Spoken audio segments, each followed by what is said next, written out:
자, EBS 분석의 신 수능 완성 교재가 나왔습니다. 정말 시간 빠르죠? 여러분들 올해 코로나 시국에 공부하기 힘들었을 텐데 어느덧 수능 완성을 공부해야 될 시기가 벌써 왔습니다. 선생님하고 교재 살펴보면서 어떻게 해야 우리가 EBS 연계에 효과적으로 대비할 수 있을지 같이 살펴보도록 합시다. 자, 표지부터 보겠습니다. 자, 표지가 파스텔톤, 민트 색깔입니다. 어때요? 표지 색깔 마음에 드나요? 자, EBS 분석의 신, 신의 한 수. 이 교재는 여러분들 수능 준비에 신의 한 수가 될 것이다. 그래서 선생님이 신의 한 수, 분석의 신, 이 신은 신영균의 신이기도 하고 분석의 신이다 라는 의미의 신이기도 합니다. 자, 교재 안쪽을 들여다보도록 하겠습니다. 자, 봅시다. 까꿍. 사진 바꿨습니다. 마음에 들죠? 자, 이 책의 구성과 특징 한번 볼까요? 첫 번째, 모든 지문을 수록하여 꼼꼼하게 분석하였습니다. 수능 완성에 실려있는 전 지문을 다 수록해놨어요. 알겠죠? 자, 두 번째, 지문별 출제 요소를 빠짐없이 압축 정리하였습니다. 이 작품과 관련해서 연계가 될 수 있는 내용들, 연계 포인트를 빠짐없이 다 정리해놨어요. 마음에 들죠? 자, 다음 세 번째, 마인드맵을 활용하여 핵심 내용을 한눈에 정리할 수 있도록 하였습니다. 선생님 지문 분석 트레이드마크죠? 마인드맵 분석 정리법. 만약에 이 작품이 출제되면 문제에서는 이런 것들을 물어보게 된다. 수능에 출제되는 요소들에 맞게 마인드맵 분석 정리를 통해서 여러분들이 그 작품의 내용을 한눈에 분석 정리할 수 있게 해놨어요. 자, 다음 네 번째, 수능형 변형 문제를 통해 실전력을 기를 수 있도록 하였습니다. 선생님 EBS 분석의 신 교재의 장점이죠. 단순한 문제들이 아니라 수능형 문제들, 보기박스 3점짜리를 포함한 수능형 문제들, 난이도도 수능에 가까운 문제들 다 제작해가지고 넣어놨어요. 알겠죠? 자, 이번에 수능 완성 지문들을 보면은 굉장히 생소한 작품들이 많아. 그래서 기존에 출제된 적이 없었던 작품들이 굉장히 많습니다. 그래서 이거를 문제를 다 선생님이 제작을 해가지고 수능형 문제들을 넣어놨습니다. 알겠죠? 자, 이번엔 목차를 한번 봅시다. 수능 완성은 수능 특강에 비해서 작품의 수가 적어요. 수능 완성은 교재 자체가 한 권이죠. 그 한 권 안에 이제 화법, 작문, 문법, 독서, 그리고 문학까지 다 들어있기 때문에 더군다나 수능 완성이 유형편, 실전편 이렇게 나눠져 있죠. 근데 작품의 개수는 토탈 35작품밖에 안 됩니다. 그 35작품을 전부 다 수록을 해놨어요. 알겠죠? 자, 그러면 이제 본격적으로 교재를 한번 살펴보도록 하겠습니다. 자, 파트 1, 운문 이렇게 돼 있는데, 자, 일단 시문학 마인드맵 분석법, 작품은 이런 식으로 분석 정리를 하는 것이다. 맨 앞에 제시가 돼 있고, 그 다음에 이제 수능 완성에 수록된 작품이 하나씩 등장을 합니다. 그 작품 옆에는 이 작품에 대한 설명, 그리고 주제의식, 시어나 식구의 상징적 의미, 표현상의 특징, 작품 한눈에 보기, 그리고 선생님 교재의 자랑인 CF, 요건 뭐냐? 만약 이 작품이 수능에 출제되면 보기박스 3점짜리로 이런 내용을 줄 수 있다. 3점짜리 보기박스에 이런 내용이 들어갈 것이다 라는 것까지 다 정리를 해놨습니다. 수능에 연계될 수 있는 포인트를 거의 완벽하게 빠짐없이 정리했다고 보시면 돼요. 알겠죠? 자, 그리고 작품 끝날 때마다 마인드맵 분석 정리가 들어있죠. 이 지문의 포인트를 한눈에 우리가 이제 요약 정리해서 볼 수 있도록 이렇게 마인드맵을 제시를 했습니다. 자, 일단 작품을 보면은 맨 위에 별표 표시가 돼 있죠. 별표는 1개부터 5개까지 되어 있어요. 이 별표가 의미하는 게 뭐겠어요? 출제 가능성이겠지? 6월 평가 모의고사 EBS가 연계돼서 출제가 됐잖아. 선생님의 자랑거리 중에 하나죠. 별표 1개, 2개, 3개짜리 중에는 단 한 지문도 연계가 되지 않았다는 거. 6월 평가 모의고사에 선생님이 별표 4개, 5개 쳐놓은 작품들만 연계가 됐죠. 작년 수능에는 선생님이 별표 5개 쳐놓고 이 작품 올해 수능 32번에 나온다 했는데 진짜 수능 32번에 나왔죠. 현대소설 자전거 도둑.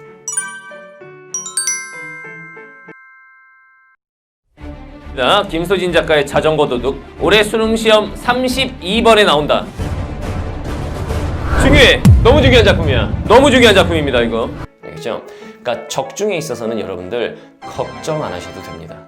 알겠죠? 선생님 믿으셔도 됩니다. 자, 그 다음에 이제 고전시가로 넘어가 볼까요? 고전시가 넘어가 보면 고전문학 쉽게 읽는 비법, 이거는 이제 고전 원문은 이렇게 읽는 거다, 그런 방법이 제시가 돼 있고, 그 다음 고전 필수, 여러분들 이런 필수어 모르면은 지문 읽을 때 자꾸 막히거든. 그런 필수어 정리를 해놨습니다. 그리고 고전시가 영역 딱 들어가 보면 작품당 역시 별표 1개부터 5개까지 표시가 되어 있습니다. 최현의 명월음 별표 5개, 출제 가능성이 상당히 높은 작품이라는 뜻이죠. 자, 이 작품과 관련해 선생님이 연계 포인트를 아주 세세하게 다 정리를 해놨습니다. 정말 여러분들이 이 교재 한 것만 가지고도 수능 완성 연계 작품들을 완벽하게 공부할 수 있도록 이렇게 다 선생님이 교재 구성을 해놨어요. 알겠죠? 자, 뒤에 고전시가 파트 쭉 갑니다. 쭉. 노왕사 중요한 작품 나오네요. 춘명곡. 수능 완성에 굉장히 중요한 작품들이 많이 실려 있습니다. 자, 그 다음에 산문 파트로 넘어가 볼까요? 산문 파트. 산문 파트에도 일단 소설 영역 마인드맵 분석법. 이걸 선생님이 먼저 설명을 하죠. 그 다음 이 틀에 맞게 이 틀 자체가 한국교육과정평가원에서 제시하는 수능 문제 유형이에요. 소설에 나올 수 있는 7가지 문제 유형을 우리가 각 작품을 여기다가 대입해서 분석 정리를 해보는 거예요. 알겠죠? 자, 소설 본문이 쭉 수록이 돼 있고 그 옆에는 이제 연계 포인트에 대해서 쭉 정리를 선생님이 해놨습니다. 굉장히 자세하게 설명을 해놨습니다. 그래서 여러분들이 이 연계 포인트만 쭉 읽어봐도 이 작품 이런 것들이 수능에 나올 수 있는 거구나, 이런 것들을 스스로 공부할 수도 있게 구성을 다 해놨습니다. 그리고 소설 파트는 같은 작품이 출제가 되더라도 그 작품의 다른 부분이 나올 수 있다는 거 이미 여러분들 6월 평가 모의고사 전후치전에서 확인을 했을 거야.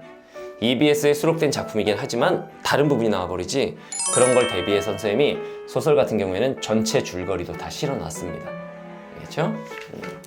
자, 쭉 넘어가 보면 사수 중요한 작품이에요. 모범 경작생 이런 작품도 있네요. 자, 말하는 징소리.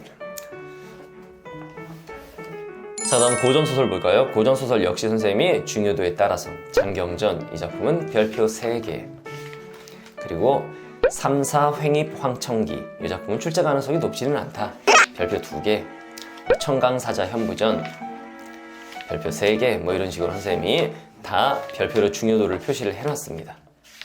알겠죠? 자, 다음 수필입니다. 수필 같은 경우에도 그러니까 각 영역별 첫 시간에 마인드맵 분석법. 선생님의 EBS 연계 강의의 목적은 첫 번째, 연계 작품을 완벽하게 정리하는 거. 두 번째, 그 중에서 당연히 수능에 나올 작품들 적중시키는 거. 그 다음 세 번째, 보다 큰 틀에서 봤을 때는 지문은 이런 식으로 읽는 거야. 지문을 읽을 때 여러분들 단순히 시간에 쫓겨서 글씨만 읽으면 안 돼. 지문을 읽을 때 글씨를 읽는 게 아니라 내용을 읽어내야 되는 거야. 신영균의 명언이죠. 수능 국어의 지문은 글씨를 읽는 것이 아니라 내용을 읽는 것이다. 여기서 내용이라고 하는 거는 출제 포인트를 말하는 거야. 1등급과 4등급 친구들의 결정적인 차이점이 문제 풀어가는 능력의 차이도 물론 있을 거지만 지문 읽는 수준이 이미 다른 거야. 1등급 친구들은 지문을 읽어가면서 경중을 가려가면서 읽는 거죠. 이 부분에서는 이런 거를 문제로 낼 수 있겠구나.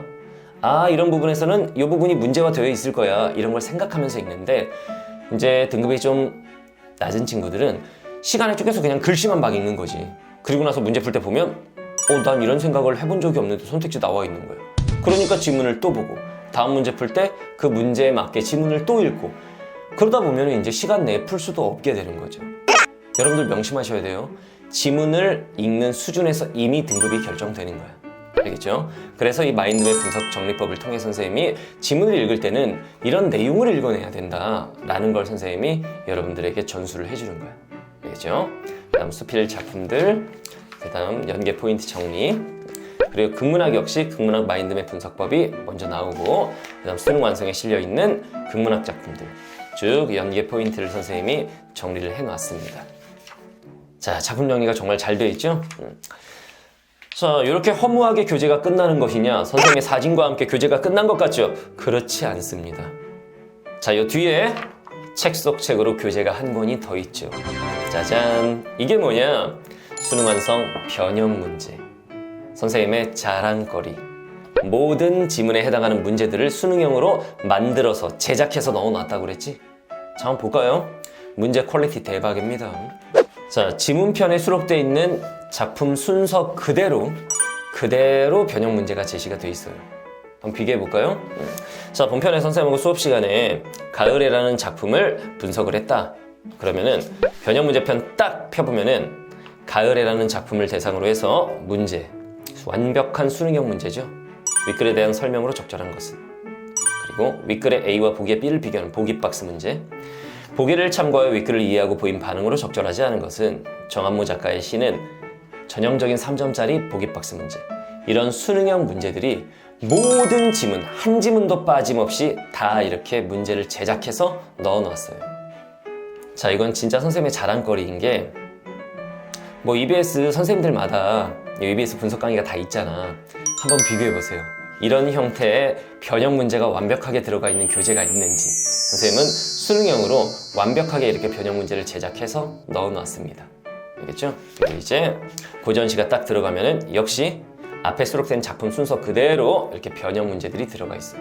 문제의 난이도는 수능과 굉장히 유사한 난이도로 출제를 했습니다. 쭉 보시면 문제가 상당히 좀 복잡하고 어려워 보이죠? 수필이나 극문학도 빠짐없이 문제를 다 이렇게 출제를 해놨습니다. 자, 그리고 문제편의 또 다른 자랑거리, 정답 및 해설. 답만 홀라당 써있지 않습니다. 해설지 한번 볼까요? 일단 빠른 정답표, 빠르게 여러분들 채점할 수 있게 빠른 정답표가 제시되어 있고, 그리고 해설지를 잘 보시면 한 문제 한 문제 정답이 정답인 이유와 오답 선택지도 하나도 빠짐없이 다 설명해놨죠. EBS 연계 교재, 특히 변형 문제를 이렇게 해설을 자세하게 해놓은 교재는 아마 없을 겁니다. 여러분들이 한번 시중에 나와 있는 교재하고도 비교해보세요. 해설지 대박이죠? 해설지까지 이렇게 정말 정성껏 제작한 그런 교재입니다. 선생님이 자랑할 만하죠? 그죠? 자, 이 교재를 통해서 여러분들 수능 완성 완벽하게 공부할 수 있을 겁니다. 자, 교재를 본 소감이 어때요? 교재 정말 깔끔하게 잘 나왔죠? EBS 지문 분석뿐만 아니라 수능형 변형 문제까지 완벽한 교재를 만들기 위해서 선생님이 정말 연구에 연구를 거듭한 교재입니다. 이 교재를 보고 나 이 교재 선생님의 사인을 받아서 강의를 듣고 싶다 하는 친구들은 일단 첫 번째 이 교재를 본 소감, 그 다음 두 번째 앞으로의 국어 영역 학습 포부, 그 다음 세 번째 본인의 이메일 주소를 이 영상 밑에 댓글로 남겨주세요. 선생님이 10명을 골라가지고 정성스럽게 응원 멘트와 함께 사인을 해가지고 집으로 보내드리겠습니다. 알겠죠? 남은 시간 포기하지 말고 끝까지 열심히 해서 올해 한 방에 대학에 합격하도록 합시다. 파이팅!